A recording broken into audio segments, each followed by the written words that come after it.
بے وفا دنیا پہ مت کر اعتبار، تو اچانک موت کا ہوگا شکار۔ موت آ کر ہی رہے گی یاد رکھ، جان جا کر ہی رہے گی یاد رکھ۔ جب فرشتہ موت کا چھا جائے گا، پھر بچا کوئی نہ تجھ کو پائے گا۔ ایک دن مرنا ہے، آخر موت ہے، کر لے جو کرنا ہے، آخر موت ہے۔ امیر المؤمنین حضرت سیدنا عمر فاروق اعظم رضی اللہ تعالی عنہ نے حضرت سیدنا کعب الاحبار رضی اللہ تعالی عنہ سے فرمایا، اے کعب ہمیں موت کے بارے میں بتائیے۔ حضرت سیدنا کعب الاحبار رضی اللہ تعالی عنہ نے فرمایا، موت اس ٹہنی کی مانند ہے جس میں کثیر یعنی بہت سارے کانٹے ہوں اور اسے کسی شخص کے پیٹ میں داخل کیا جائے، اور جب ہر کانٹا ایک ایک رگ میں پیوست ہو جائے، پھر کوئی کھینچنے والا اس شاخ کو زور سے کھینچے تو وہ کانٹے دار شاخ کچھ گوشت کے ریشے وغیرہ ساتھ لے آئے اور کچھ باقی چھوڑ دے۔ واقعی اے مرحوم کے سوگوارو، واقعی بے حد تشویش ناک معاملہ ہے۔ بندہ جب بخار یا درد سر وغیرہ میں مبتلا ہوتا ہے تو اس سے کسی بات میں فیصلہ کرنا دشوار ہو جاتا ہے، پھر نزعہ کی تکالیف تو بہت ہی زیادہ ہوتی ہیں۔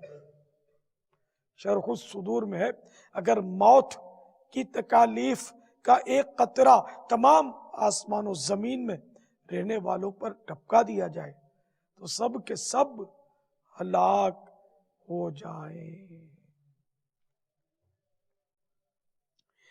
نزع کے وقت مجھے جلوائے محبوب دکھا،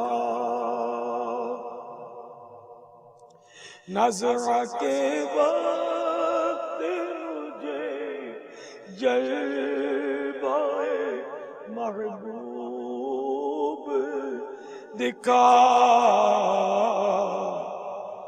تیرا کیا جائے گا میں شاد مروں گا یا رب، تیرا کیا جائے گا میں شاد مروں گا یا رب۔ قبر محبوب کے جلووں سے بسا دے مالک، قبر محبوب کے جلووں سے بسا دے مالک، یہ کرم ہوگا تو میں شاد رہوں گا یا رب،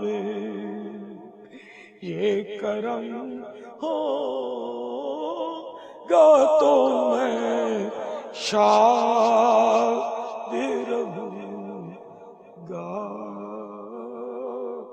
یا رب۔ آمین۔ صلو علی الحبیب صلی اللہ تعالی علی محمد۔